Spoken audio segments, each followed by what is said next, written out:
இன்றைய நாளில் பார்வையற்றோரின் கண்கள் பார்வை பெறும். இறைவாக்கினர் எசாயா நூலிலிருந்து வாசகம். அதிகாரம் 29, இறை வசனங்கள் 17 முதல் 24 முடிய. இறைவனாகிய ஆண்டவர் கூறுவது: இன்னும் சிறிது காலத்தில் லெபனோன் வளமிகு தோட்டமாக மாறுமன்றோ? வளமிகு நிலம் காடாக ஆகிவிடுமன்றோ? அந்நாளில் காது கேளாதோர் ஏட்டுச் சுருளி வார்த்தைகளை கேட்பர். பார்வையற்றோரின் கண்கள் காரிருளில் இருந்தும் மையிருளில் இருந்தும் விடுதலையாகி பார்வை பெறும். ஒடுக்கப்பட்டோர் மீண்டும் ஆண்டவரில் மகிழ்ச்சி பெறுவர். மானிடரில் வறியவர் இஸ்ரேலின் தூயவரில் அகமகிழ்வர்.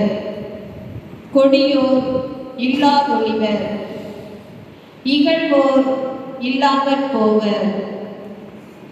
தீமையில் நாட்டம் கொள்வோர் அழிந்து போவர். அவர்கள் ஒருவர் மேல் பொய் குற்றம் சாட்டி நீதிமன்றத்தில் தீர்ப்பு வழங்குவோரை இடரச் செய்கின்றனர்.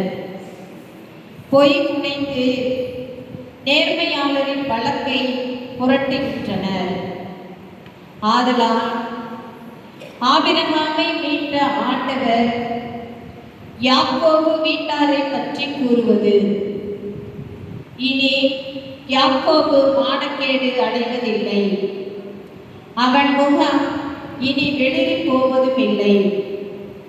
அவன் பிள்ளைகள் என் பெயரை தூயதென போற்றுவர். நான் செய்யவிருக்கும் என் கை வேலைப்பாடுகளை காணும்போது யாக்கோபின் தூயவரை தூயவராக போற்றுவர். இஸ்ரேலின் கடவுள் முன் அஞ்சி நிற்பர். தவறிழைக்கும் சிந்தை கொண்டோர் உணர்வடைவர். முறுமுறுப்போர் அறிவுரையை ஏற்றுக்கொள்வர். ஆண்டவரின் அருள்வாக்கு.